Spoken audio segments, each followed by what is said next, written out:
Join us now in today's Austin Faith Dialogue. Welcome to Austin Faith Dialogue. I'm Carl Gronberg, pastor of Gethsemane Lutheran and your host for this program. The sacred writings begin with these words, "In the beginning God created." The narrative continues with the description of the beginnings of life. On this program, we want to talk about life as lived in relationships, particularly life expressed between parents and children within the adoption context. Joining us today are three persons well versed in the area of adoption. Carolyn Heimlich of Lutheran Social Services of Texas, Diane Ward, Regional Adoption Supervisor, Region 6, Department of Human Services, and Margie Holscher, Adopted Parent. Carolyn, we've been friends a long time, and I thank you for being here. Let's begin with you. Is that all right? That'd be fine. Thanks. Let's talk a little bit about adoption and the history of adoption and where this entire concept of adoption comes from. The history of adoption, Carl, is really quite interesting. To get an understanding, the whole essence of adoption is that a family takes a child not born to them and raises the child as if the child were born to them. And it really dates back, way back into history. Probably one of the best known cases of history, or cases of adoption in history, is the case of Moses that's been written up in the Bible. I love that story, Carolyn. We tell that in chapel regularly about Moses and his sister and his mama and how that all happened. And I like to hear you talk about the fact that the entire concept is rooted way back there and in the biblical mythology and the biblical stories that have been passed down to us. That's How has right. it continued on then? In most all cultures, there is adoption in some form. However, it is not necessarily adoption as we know it here in the United States. In ancient Rome, it was very common for people to adopt to keep the line of heirs running. Whereas in the ancient Polynesian culture, they had what was known as a child exchange. And it was because they believed that you could raise a child not born to you better than you could raise your own child. Interesting. Here in the Western culture, there was a lot of social stigma placed on orphans and on children born out of wedlock initially. And so the history of adoption in the Western world has developed much differently. Children in early Western history were placed into workhouses, or they may be contracted out into apprenticeships. And that was especially true of children in poor families. You work for a private agency. Would it be true and fair to say that it was the faith communities in the Western world that brought an awareness, raised the conscious level of the community to be aware of the plight of children, and so they said, we want these children to live better lives? The state didn't do it originally. The faith community is what my point is. Isn't that correct? Yes, that's true. And at that time, usually what was happening were people of faith formed together and created an orphanage or a children's home where they kept children. Right. Those children were not necessarily adopted. They may have grown up in that community. And stay within the orphanage community. That's right. Then in 1926, there was a national adoption law that was passed, and that was when the concept of children, infants, or childless couples really became a reality. At that point, there was still a social stigma attached to being an orphan or an illegitimate child, and but then after World War I and after World War II, there were a lot of war orphans available, especially in Europe, and that helped to make adoption more acceptable. I'd like to get into that later on the program when we talk about international adoptions, and I know you've had some dealings with that in the past. So let's move over to Diane and talk a little bit with that background that we have that Carolyn sketched for us up to 1926 and then World War I and II and the way we are today. Where are we in Texas today? Diane, how many children are available for adoption in the state of Texas today?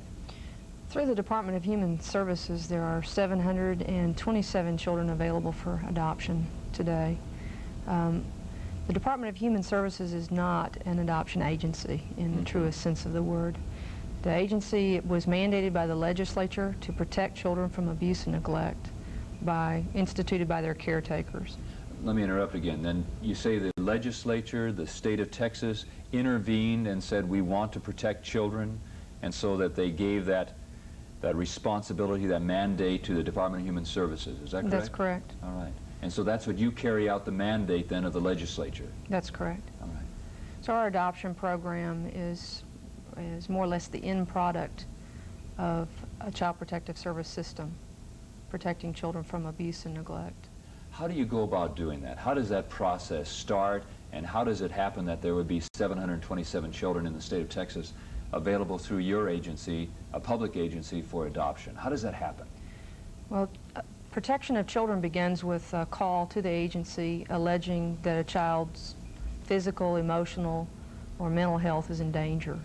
The call is taken by a caseworker who elicits enough information from the family to determine that the definition of a child is met, and the definition of abuse and neglect is met, and the definition of caretaker is met.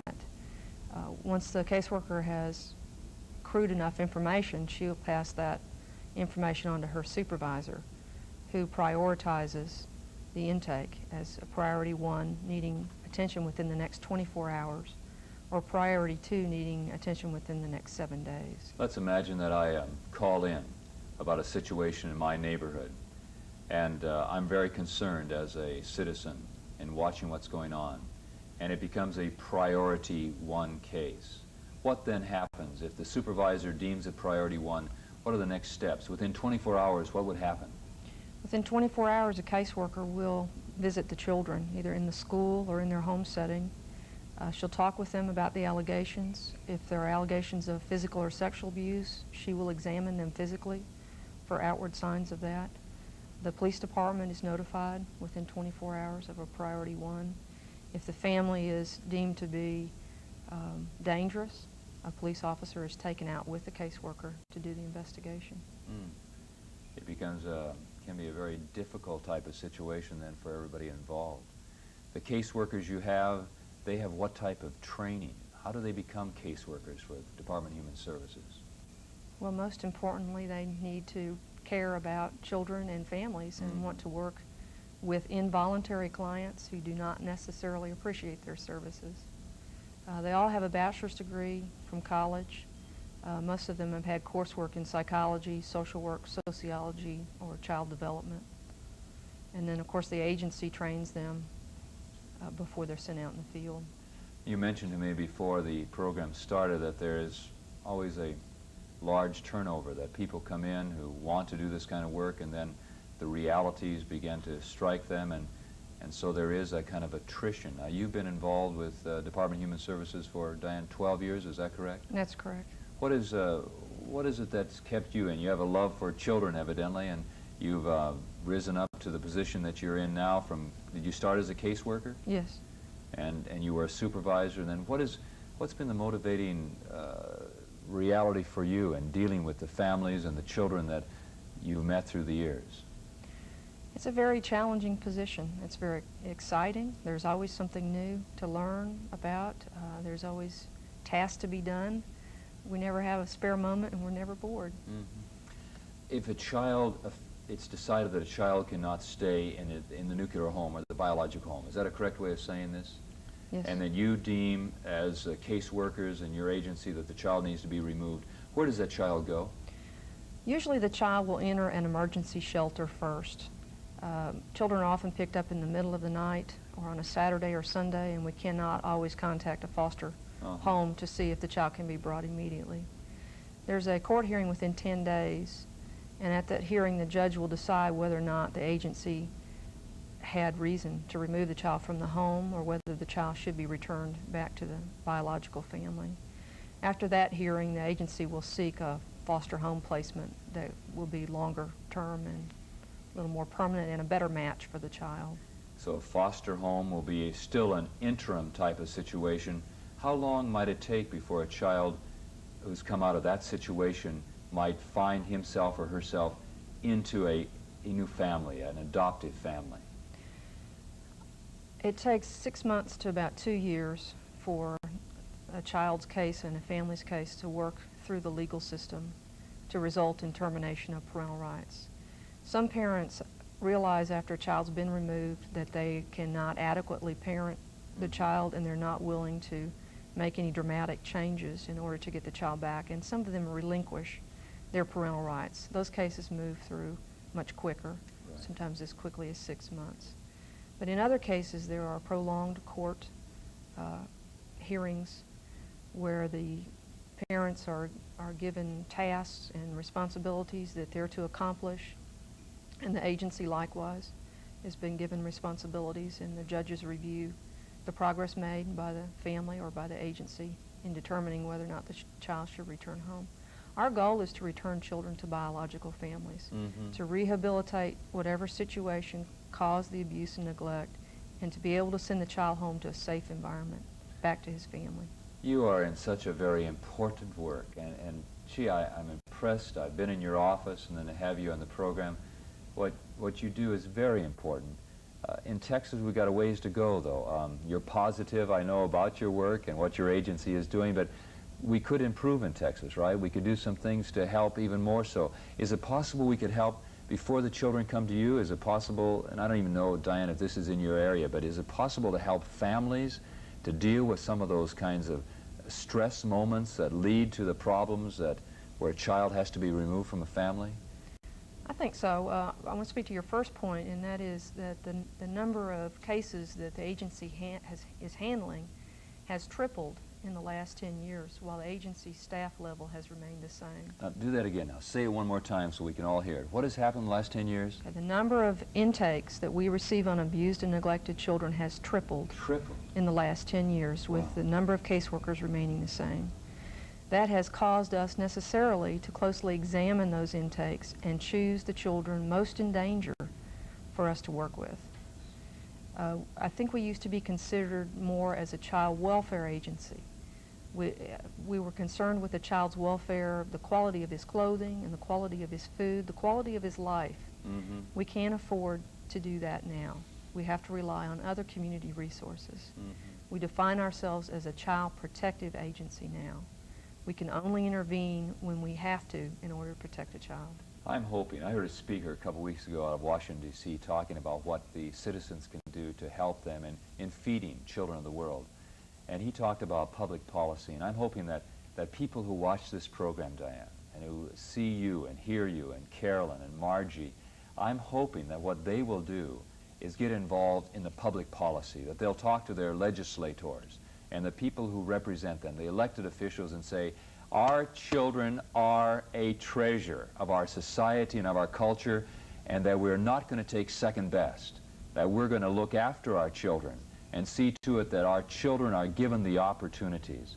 I feel strongly about that, and I hope, Diane, that's one of the things that will come out of this program, and I hope people will take down your telephone number and call you and say, what can we do to help public policy to help children? Now, you deal with a public agency. Carolyn, you're in a private agency. Right. Talk to us about the difference between Diane's public agency and your private agency. What do you do? Well, as Diane explained, in the public agency, they are dealing with children that have been abused and neglected and have been removed from their families of origin. In a private agency, we work strictly with birth parents who are planning to place their children for adoption voluntarily. Okay. They have examined their own environments, their own lives, and they recognize that they cannot provide for their children the way they would like to have their children treated. Most of the children that we work with are infants, and those children then in turn are placed with families that are generally are unable to have children. You go in as a person representing your agency, like other private agents. You go into a home, or people contact you, is that Right. correct? They call your agency, you would then go to their home, visit with them, and tell us, what is that process like? If a person wants to become an adoptive parent through your agency or private agency, what do they do? What are the steps they take? Okay. Well, basically, there's an application process that people go through, and that when people apply to an agency is going to differ from agency to agency. But once into the process, they complete application materials. They have to have medicals to show that they are in good health. We need references to give some indication of how other people view them as potential parents. Then we have a series of interviews, and really our study process falls into two areas. One is to be educational, the other is more of an assessment. Once the interviews have been completed, there's a home visit made.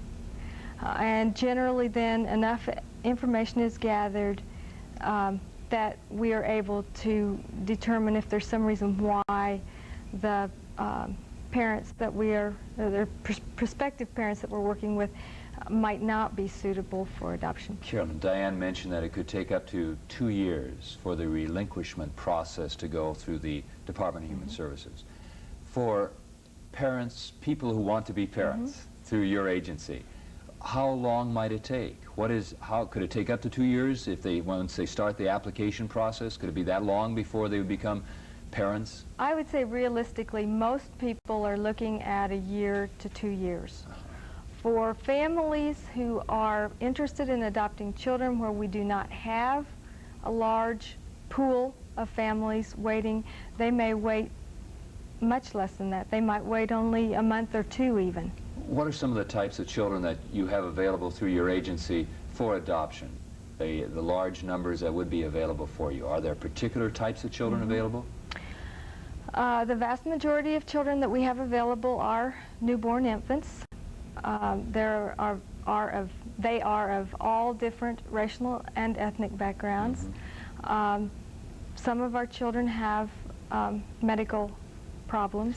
You brought along a picture of one of Yes, I those did. children, and I think we want to look at that picture right now. Okay. And when we look at that picture, I'd like for you to tell us who this is that we're seeing. Who is that beautiful child? Can you tell us about it? This is a little boy. He was born in May. He's 6 months old today, and he has Down syndrome, and we're in the process right now of looking for a family for him. What type of family would you look for to have this beautiful child in their family? They have to be special people. He has Down syndrome, Right. 6 months old today. What kind of family? You're the pro at this, Carolyn. Well, first and foremost, we're going to look for a family that can accept his condition and realistically accept the fact that this is going to impact his development for the remainder of his life. Then secondly, we're looking for a family, and equally as important, we're looking for a family that's going to be able to meet the needs of a child, those are the physical needs, the intellectual needs, the emotional needs, psychological, social and spiritual needs that child has. There are a lot of things that people think adoption agencies look for that we don't. A lot of people think we're looking for families with a lot of money. They think we're looking for families that own their own homes. Very concrete things to make determinations on. But in reality, we're just looking for good families that can address the needs of the children and can also accept the fact that this child is not biologically theirs and that they are going to have to deal with the issues of that child's background as the child grows up. Diane, when we were talking in your office earlier in the week, we talked about the fact that not all adoptions work. Isn't that correct? And that one of the things that one has to come to realize is that if I want to be an adopted parent, I've got to recognize that, like being a biological parent, to be a parent is to be a parent is to be a parent. Isn't that correct? And that we succeed and we fail in that process, all right? What does one do when it doesn't work? You know, you're positive, everyone that you place is going to work, you told me that, you believe that. What happens when it doesn't work? Nationally, the statistics on disrupted adoptions run about 10% of special needs children. That's really pretty low considering the kinds of problems that these children bring into their new family. Which says to me that, Diane, you and your caseworkers, and Carolyn, you and your caseworkers, people who work in your field are doing a whale of a job, you know, in sorting out those people who have the strength and the resources and the power and the spirituality, I believe, to do what they're called upon to do, to be parents. We don't want to make them into divine or saints, but we want to make them into people who are willing to deal with parenthood. And that's why, Margie, we're glad you're here. I want to read you something. This is really important, I think. I put this in every fall in our parish when we rev up our fall religious education program. I believe in children. There is faith in their eyes, love in their touch, and hope in their attitude. I thrill with them at life's joys, run with them through tall grasses, and I bow with them in worship. Children are the fragile dreams of yesterday, life's radiant reality today, and the vibrant stuff of tomorrow. Yes, I believe in children. Margie, you believe in children. I sure do. We have right behind Carolyn and Diane and you a picture of your family, and we want to look at that family. You have 14 children. One is deceased, 13 that are living. In that picture there are 11 children around Papa Chris and Mama Margie, and you've had 2 additions to your family since then. And I want you to introduce to those who are viewing who we have. On the table right beside me here, we have This is Laura. Laura. And Laura is how old? Laura's 21 months old now, and she's basically not much bigger than she is in that picture there. Laura has been with your family since she was how old? 4 months old. We were 4. lucky enough to get her at 4 months. And then right behind me, you have somebody else who's very special to you. Who is that person up there? This is Joey, and this is a younger picture of Joey. Joey's almost 3 now, and we've had him almost a month. So you and Chris are parents of 13 children, all of whom are adopted children. Tell me about it. What led you to become a parent, an adopted parent? Initially, like many families today, the percentage is very high. We had infertility issues, and were advised that adoption was going to have to be the alternative for us. We did not feel like that was an alternative. We felt like that was just something we wanted to do anyway. And we both were in agreement, so it wasn't a big change for us, other than we felt parenting was the most important thing. Biologically, that's fine, but parenting a child is the biggest thing in our life. You said something important. You both were in agreement about this. That's the key, isn't it? And Carolyn, Diane, I would imagine you would agree with that. The mother and father must be in agreement. This is what we want to do. It's not always at the same time, but usually we are in agreement. Well, it is very important because it's a joint, it's a big effort. What would you tell the people who want to be adopted parents? I think once you've made up your mind this is important to you and you've decided that you want to adopt, no matter what age or what race or background of child, you need to be really persevere and find an agency and work with that agency and not get discouraged, because it does happen. Going in the process, they mustn't get discouraged, but they mustn't get discouraged either in being parents. What's it like being the parents of 13 children? Well, it's not boring. And the only good thing is I tell everybody, not all 13 people need me at one time. So you can be very successful if you don't have 13 people needing you. It's a lot of fun, and it's a lot of work. You have to be organized. Your oldest child is? 18. 18, and your youngest is Laura, It's Laura. at 21 months. What happens when you have family gatherings, for instance, Thanksgiving time? How do you do that? It's very busy, and I'm in the process of buying a large table. In fact, I've decided we don't have enough table space. But it's a real important time in our lives, because family is very important to us. And our family, our children and ourselves, so that we know that we're a unit. And we have one family, but we have 15 families represented, not just one family. So it's real important to share that. You are a unit and you experience unity. What are the challenges? Give me a challenge, 1 or 2 challenges very quickly, Margie. What's a challenge of being mama to that many children, that kind of exciting family? Right now I have 7 under the age of 5. The challenge to that is that they're so individuals, and several of them have such special needs. Some days I'm very tired, and very frustrated, and working on their school and education is very important to me. We expect them to do their best, but it's very important for them to do their best, that we do our best to find the Goodness, you resources said for them. importantly, to have expectations for them, as well as for yourself, for Chris to have expectations for them. I'd like to talk to you for a lot longer, but I want Carolyn just to say one word: international adoptions. Can you just say something about that? Your agency, other agencies, international adoptions? Yes, our agency does place internationally. There are other agencies that do likewise here in Austin, Los Niños International. So if people are places. interested, Carolyn, in international adoptions, they could contact you at Lutheran Social Service That's of correct. Texas, and you could put them in some sort of guidance on where to go. Yeah, we'd be glad to talk with them about it. Carolyn, thanks a lot. Blessings in your work. And Diane, thank you so much for being here and sharing what you do in your work in Department of Human Services. And I hope people are going to get going and talking to their legislators. And thanks to all those people, the caseworkers. Margie, thank you a lot. I really appreciate all my three guests who are here. And we believe that children are a gift of God. And the value that we place upon our children gives an indication of the maturity of a culture. Adoption is a special opportunity. And I'd like to close this program with these thoughts. Not flesh of my flesh, nor bone of my bone, but still miraculously my own. And let no one forget, not for a single minute, you are born not under my heart, but in it. Thank you for being with us.